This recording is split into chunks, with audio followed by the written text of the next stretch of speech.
Hey everybody, Pastor Billy here. I got a good joke for you today. There's a man who was looking for a job and he found one. And so he went to his job interview. It was with a company that makes mirrors. He was going to be the inspector at the end of the line. He was going to make sure that the mirrors were okay to sell. And so he was sitting in his interview and he was talking to the man who was going to give him the job. And he was asked this question: why do you want to work for us? Why do you want this job?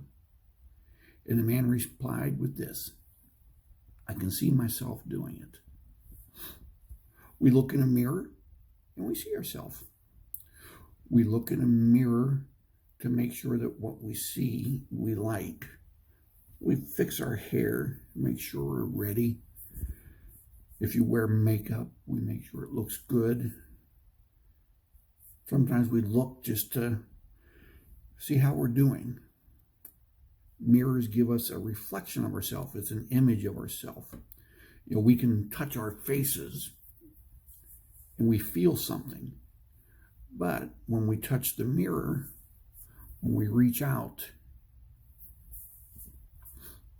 all we feel is the cold, hard mirror. It's not exactly the same. God was creating the world, and on day number 6, he says, you know what? Let's make man. We're going to make man special. Man is going to be made in our image. And so when God created us, we're created to be like him. Now, the image isn't the exact same thing. Image says that everything that God has is inside of us in terms of his emotion, in terms of his thinking, in terms of his knowing right and wrong. We have all of that same stuff inside of us.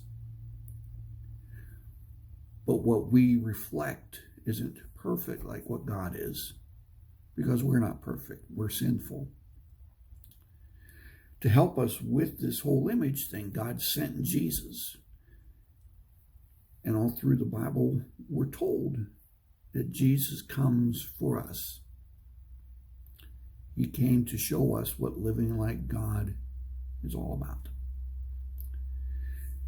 And so the goal is, when people look at us, they see Jesus, and so they see God. And so our challenge, and my challenge to you this week, is to live in such a way that you are the best image of God that you can be.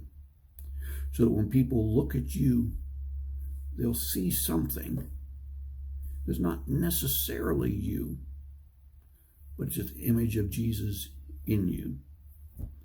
And when they see that, they'll see that an image can work together very well with the real thing.